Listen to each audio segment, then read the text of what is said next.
Shalom, praises to Yahweh, Ba'Shem Yahushai, Ba'Shem Harakakadash, double unto the apostles and the elders of Great Millstone that rule well, and Shalom to all the brothers doing the work of centering truth, pushing his word to the four corners. Um, yeah, basically just gonna go into, got an article talking about how, the time, the era of cheap oil is basically coming to an end. And, yeah, it's something that, well, as far as energy in general, obviously since the war started between Ukraine and Russia, that's been on a ticking clock, and that's why over here we got um, energy caps and whatnot, a limit on how much energy companies can charge, but that's only gonna run for a certain while. We just had like a supreme cold snap where we had like fucking down in London, which London don't really snow like that. You had snow come down, then you had the ice hanging around for fucking ages. Like that shit was not moving because like it was -5 on the regular, just like on nights, like for like a week straight or so, like a long ass time, and it's abated. Um, which in itself it's gone back up to like today's like 13, 15 degrees, which is just like what the fuck is going on. So, this whole shit's a mess. But during that cold snap, everyone had to turn the energy on. Because like, even one guy I was talking to, he said like over here you have prepaid energy, you put the energy in there like £30 and that shit barely lasted. Like it was done. Like I think it lasted maybe overnight and then woke up and it was through. Because then prices are basically hitting to where it's people are gonna be freezing to fucking death because it's gonna be that immense. Um, so what does it say? Uh,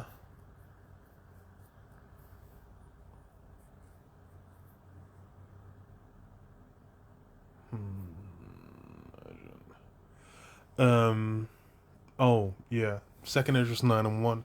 So it says, he answered me then and said, measure thou the time diligently in itself, and when thou seest part of the signs past, which I have told thee before, then shalt thou understand that is the very same time wherein the highest will begin to visit the world which he made.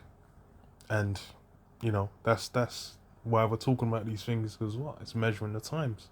Basically looking at what's occurring, what's going down, what's been spoken of in the scriptures, then being able to interpret the prophecies to, dispel which nations, which and whatnot, to be able to tell, okay, who does this uh align to, what's the mark, what's the MOTB, what are these things? These are the things that you need to be doing to be able to discern the times.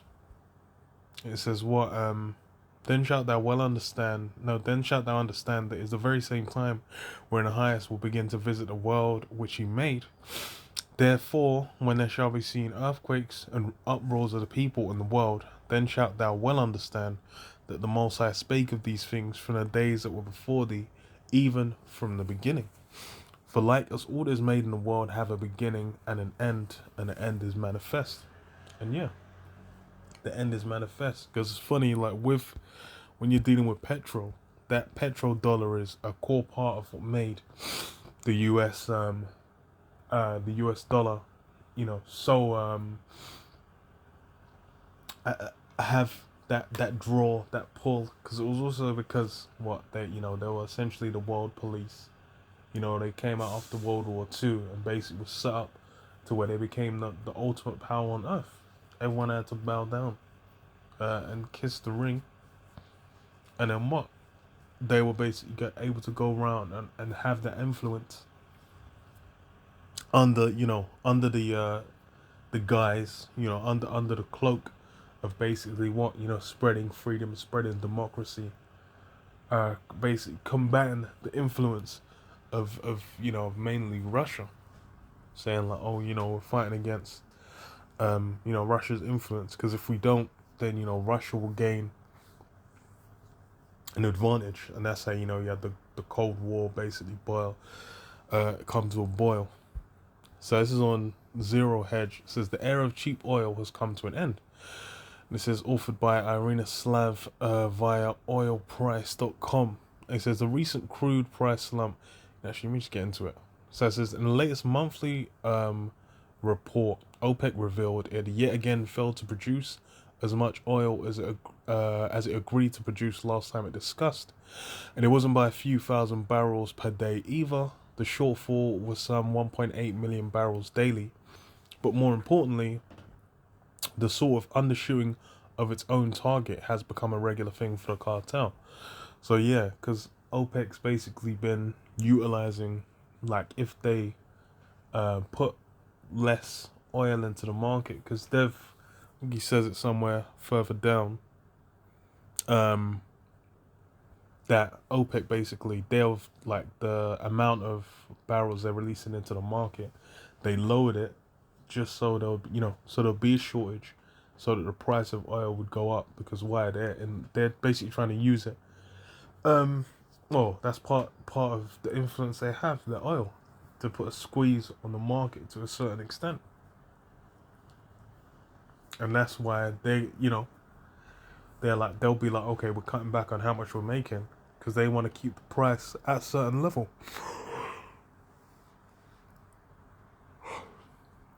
And that has impacts globally, to where fuel prices go up and whatnot. And then with Russia basically being swatted out of the global global oil market, then that becomes even more impactful. So it says, for the cartel, meanwhile, the United States federal government needs to buy some oil for a strategic petroleum reserve after releasing close to 200 million barrels from it this year as a way of countering fuel price inflation. Yet, US drillers are not in a rush to boost production. On the contrary, it seems production growth has lost its place among these companies' top priorities. Of course, there are also the sanctions against Russia, which many expect will hurt the country's oil production, and that may well happen. But it has not happened yet. In fact, the oil sanctions, in the form of a price cap on maritime exports and an embargo on exports to the EU, have no effect on oil flows out of Russia for now. Yeah, and I think the EU, maybe it was the price cap that the EU put on recently, but yeah, I think they took action recently. Maybe it was on the gas. It was either the gas or the oil that the EU put basically a limit on how much could be, or the price that it could be sold to Europe, to basically try and impact, Putin's ability to make money. So I said investment banks expect higher oil prices despite a recent slump prompted by expectations of an economic slowdown pretty much across the globe. The expectations now beginning to seep into trader circles too are largely based on China's reversal of its zero-C policy, but they also probably take into account the fact that oil remains an indispensable commodity, and the era of cheap oil may well be over for good. Yeah, because if, basically Russia stayed out of the market, and what the hell is it called? OPEC, these Arabs are basically intentionally making it, trying to have less in the market, so the price goes up. Hey, those can have long term, that price could go up in the long term. It says, we remain constructive on oil prices driven by recovering demand, China reopening, aviation recovering, amid constrained supply due to low levels of investment, risk to Russia supply, the end of SPR releases, and slowdown of US shale. Morgan Stanley said this week in a note. Yet the situation may be a lot more serious with regard to supply, as noted in recent market commentary. It says global oil inventory is at the lowest level since 2004, the Department of Energy has released 200 million barrels of oil from the Strategic Petroleum Reserve this year. OPEC continues to struggle to produce their stated quota, and US producers are helping but can only do so much.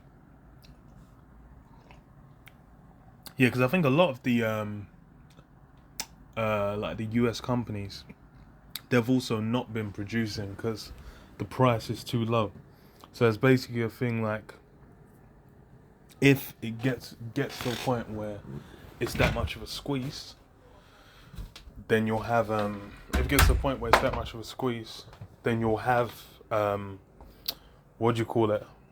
Like the US, the government might get involved and then, like, you know, start paying artificially higher prices to get the US to start producing it, just so they're not reliant on other nations, which will then affect the global market.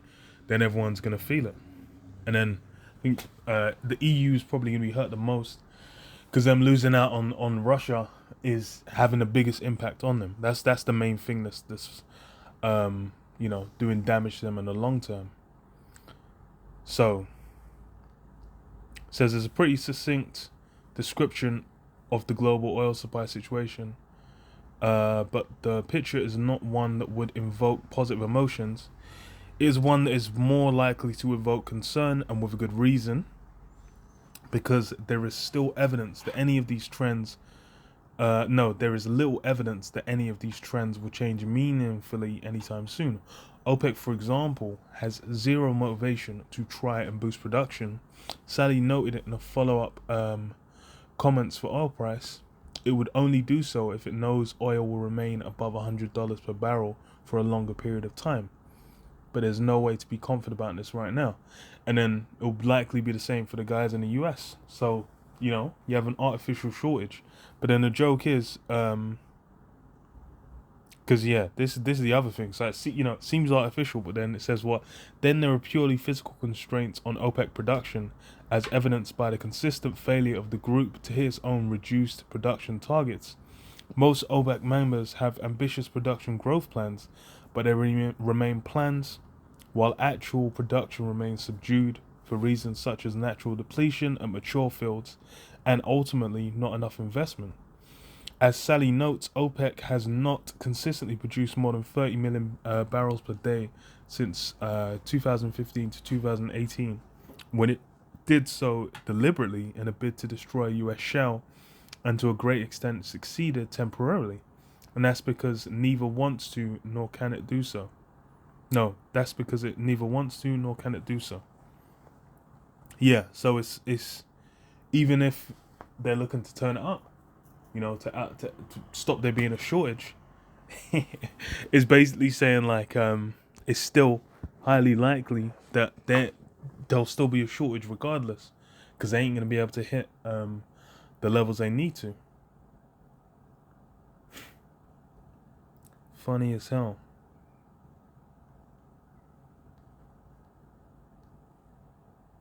So I think they said they go into the programs, but then as well, if the US might do something restrict purchases to basically strengthen what the fuck is it called, man?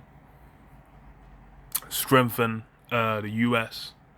Like basically, if they start US production again, they might do the same thing, because they did the thing with chips coming from China. I believe either it was chips or certain components coming from China, where they put sanctions on them, and then like basically it made production inside the US more valuable. And if that happens, it's who, you know, the one that is gonna feel the pain is gonna be Europe, man, EU.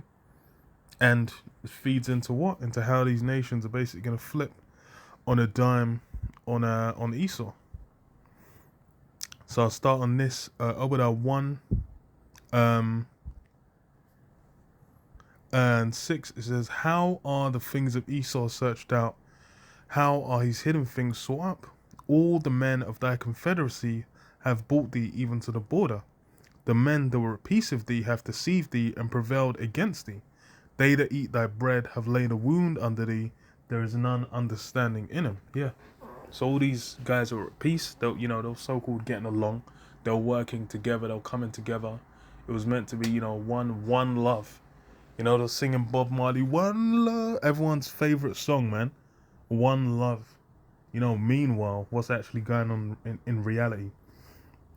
But yeah, these, they're all singing One Love. But what's going down? In reality, it's contention, man. It's battle, it's combat happening for who's gonna have the rule, who's gonna have the throne. They want to secure, they want to get themselves in power, even though it's Israel's, it's Yahweh kingdom that's set up to come next. That's what is next in the line of of rulerships. But the heathen are the heathen, man. They're basically gonna do what they're gonna try and scramble, because they see what faltering. They see Esau's on his way out. They're like, yo, I need to get the most, maximize what I can get out of this.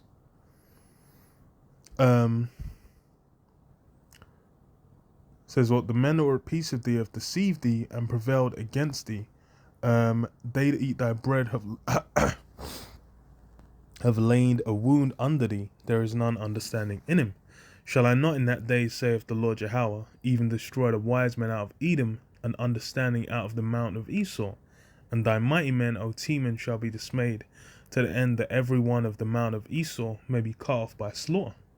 And yeah, it's gonna be what? That third world war, that thermonuclear destruction, where Esau, Esau's current circumstance, that every his rule, all that's gonna be put to an end.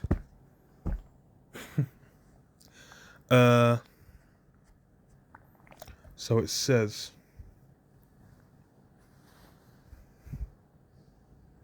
cut off by slaughter. Oh yeah. So I'll read Jeremiah 49:7. It says, concerning Edom, thus saith the Lord Yahweh of hosts, is wisdom no more in Teman? Is counsel perished from the prudent? Is their wisdom vanished? And yeah, that's the state that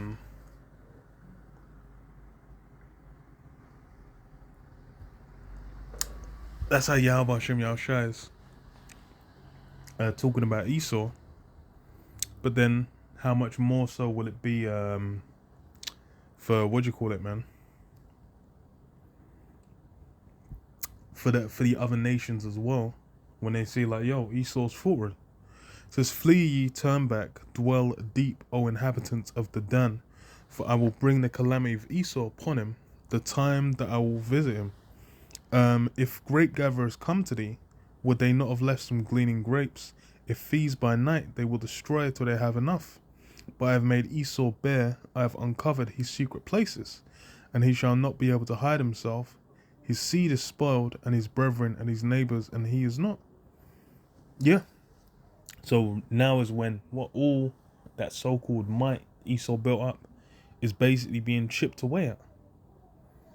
Because I read this, Ezekiel 28:2. It says, Son of man, say unto the prince of Tyrus, thus saith the Most High Power, because thine heart is lifted up, and thou hast said, I am a God, I sit in the seat of God, in the midst of the seas, yet thou art a man, and not God, though thou set thine heart as a heart of God. Behold, thou art wiser than Daniel, there is no secret that they can hide from thee.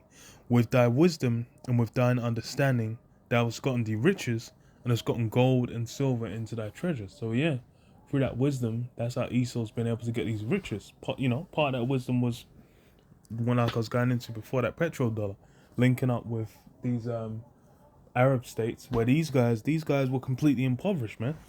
These guys had nothing out there. They just had sand and dust. And then Esau came in and was like, okay, we're gonna basically make deals on how we're gonna fuck with your oil. And that oil's basically gave them the capabilities, to fund a great amount of their weaponry and just the general economy, because energy is needed.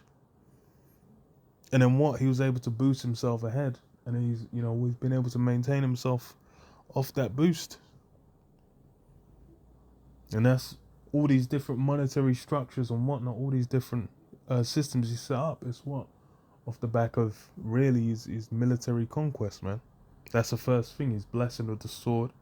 Then, by the sword, that's how he's going to get his other things. Even when you go into all these different technologies, they always start from what? The military use. Then it filters out, or they discover applications for it in general life, to where it's then like, okay, people are looking like, oh, we got all these inventions. But then you don't know. All of those come from, like, mainly military research. I remember I listened to a podcast on art and manliness. Paya Allah always put me onto that. Where he was talking about, a guy was basically saying war, because he was referencing the song, war. What is it good for? Absolutely nothing.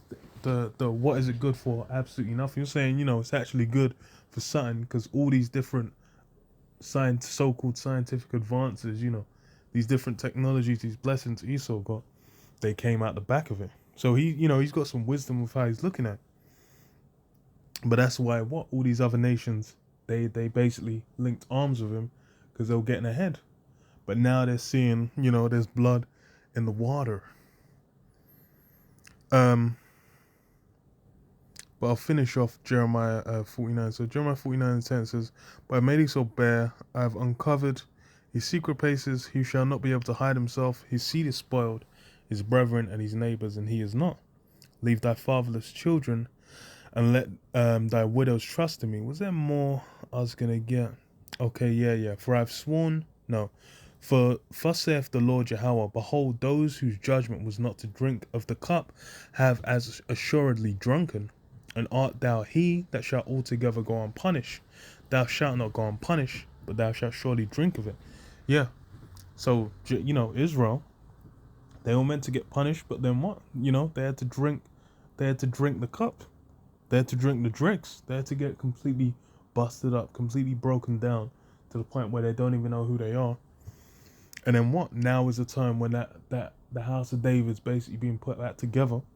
And then you go back to Genesis, the blessing Esau got. It's like, you need to, like, it's prophesied what? That the older will serve the younger. Esau's got to serve, but then the only way is what? He's got to break off the yoke of his neck by the sword, that blessing of the sword. That's how he'll get the fatness of the earth. Otherwise, he's done. Now Israel's, so-called Negroes, Hispanics, and Native American Indians are roused up. They're waking up. Then what? What does that mean? That basically means Israel's rising up. That basically means as far as what? It's over for Esau, more or less. Time's up.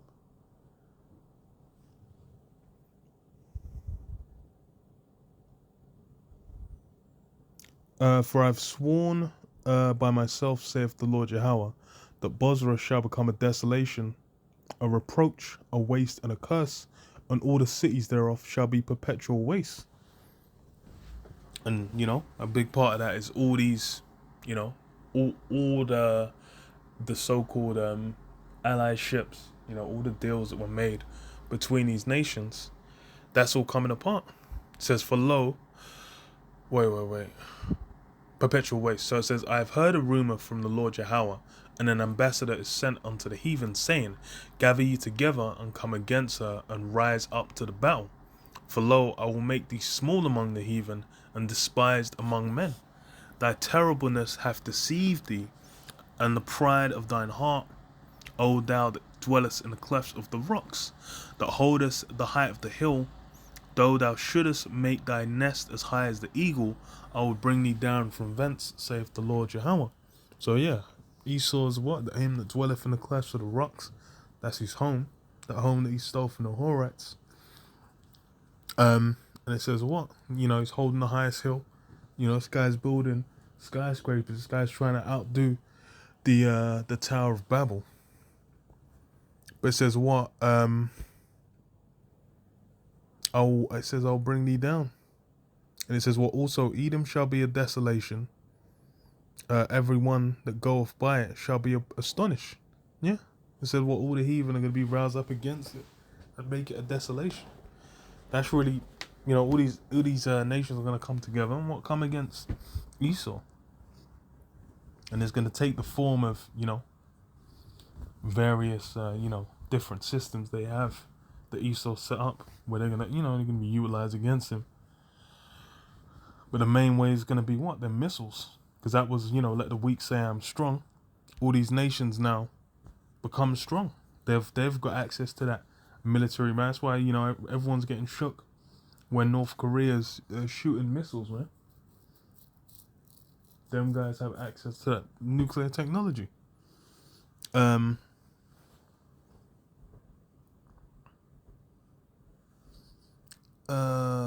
What's there more on this? Now, you know what? Let me go to the next one. So, Revelation 17.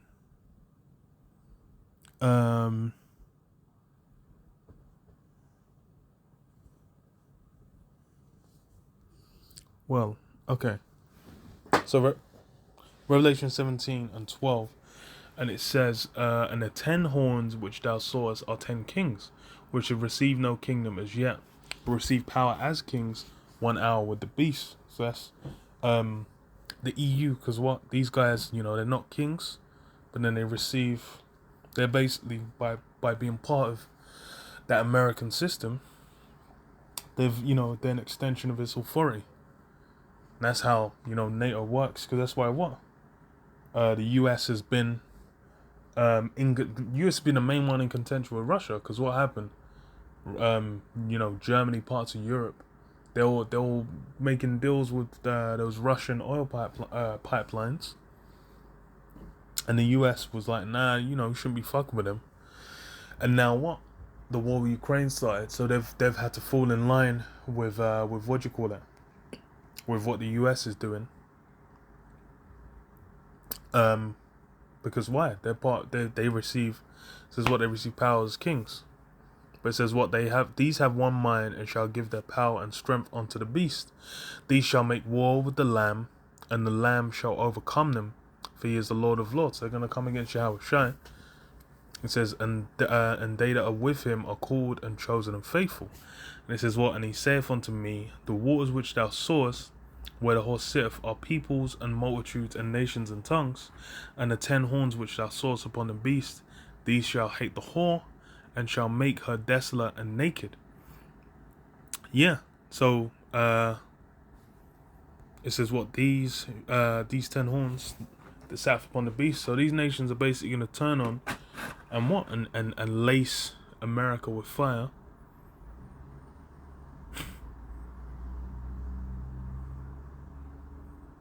Because why? It says, for the Most High hath put in our hearts to fulfill his will, and to agree and give their kingdom unto the beast, unto the words of the Most High shall be fulfilled. So that's why, there's these nations currently, Europe, these NATO allies, they're all working with the US currently. But then what? It's because the Spirit's been putting them for that. Once it flips to what? To America getting judged, they're gonna catch that hot fire, man. They're gonna flip.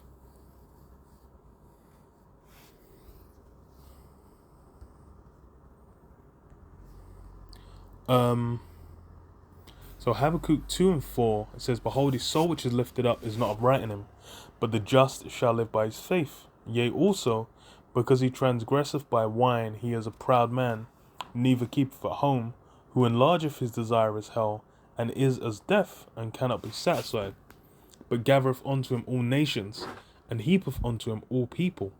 Shall not all these take up a parable against him, and a taunting proverb against him, and say, woe to him that increaseth that which is not his, how long, and to him that ladeth himself with fit clay? Yeah. So shall not, that all these nations, what? They're basically going to be like what? They've been getting the short end of the stick from Esau Edoms. So then what's the conclusion gonna be? They're all gonna have that spirit put on them where they're gonna be like, you know what? Why haven't you been letting this guy do this, man? They're gonna be like, yo, what? Innit? Whoa, destruction onto him. The increase of that which is not his. Guy's been out here raping, robbing, and murdering his way around the earth, and now he says, actually, you know what? I've seen the error of my ways. I'm a good guy now. You know, I'm the angel of light. You know, I'm helping the world. Then what? Everyone just meant to eat it. So it says,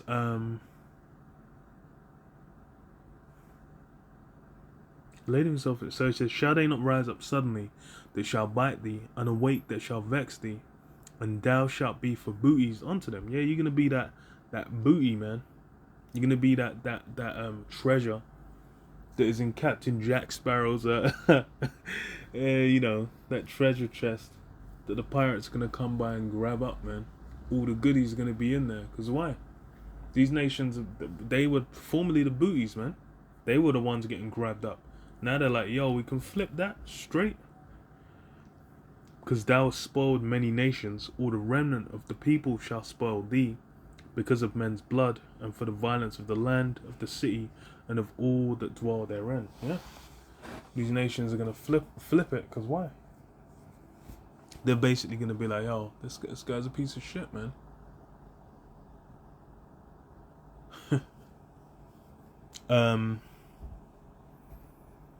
But yeah.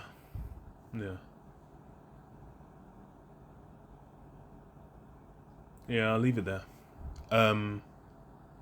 Say Shalom. Yabashim and Shab, Shalom, Kakadash, Shalom.